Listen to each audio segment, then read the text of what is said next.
இந்த வேளையில் அமர்ந்திருக்கின்ற அனைத்து தலைவர்கள், அண்ணன் லட்சராஜா உட்பட்ட வருகின்ற அனைவருக்கும் எனது மனமார்ந்த உறக்கம் வணக்கத்தை தெரிவித்துக் கொண்டு, இந்த மண்ணில் தோன்றியவர்கள் எல்லோரும் வாழ்ந்து விடவில்லை.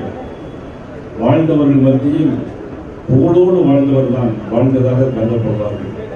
அந்த வகையில் மக்கள் தலைவர் மூப்பனார் அவர்கள் வாழ்ந்து மக்களுக்காக வாழ்ந்த மாபெரும் தலைவர் வரிசையில் இன்றைக்கு முதன்மையான இடத்தில் இருக்கக்கூடியவர்கள்.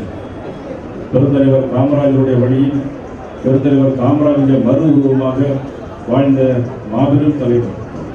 புரட்சித் தலைவர் எம்ஜிஆர் படத்தில் ஒரு பாடம் உண்டு, இருந்தாலும் மறைந்தாலும் பெயர் சொல்ல வேண்டும், இவர் போல யார் என்று ஊர் சொல்ல வேண்டும் என்று ஒரு பாடல் வரிகள். அந்த பாடல் வரிகளுக்கு இலக்கணமாக தெரிந்தவர்.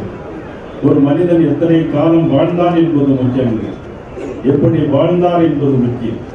ஆக தனக்கென ஒரு பாணியை வளர்த்து கொண்டு மக்களுக்காக வாழ்ந்த மாபெரும் தலைவர் ஐயா மக்கள் தலைவர் அவர்கள் என்பதை நாம் அனைவரும் நிறுவுவதோடு அவர்களுடைய வழியிலே நாம் அனைவரும் வாழ வேண்டும் என்று என்னுடைய வேண்டுகோளை வைத்து வருகிற 2026 தேர்தலில் நாம் அனைவரும் ஒன்றுபட்டு நாம் இந்த ஆட்சியை, திமுக ஆட்சியை வீட்டுக்கு விரட்டி தேசிய ஜனநாயக கூட்டணியுடைய ஆட்சியை கொண்டு வர வேண்டும் என்று இந்த நேரத்தில் சங்கல்பம் எடுத்துக்கொள்ள வேண்டும் என்று கேட்டு வாய்ப்புக்கு நன்றி கூறி ஐயா ஜி.கே. வாசன் அவர்களுக்கு என்னுடைய வாழ்த்துக்களையும் கூறி விடைபெறுகிறேன். நன்றி, வணக்கம்.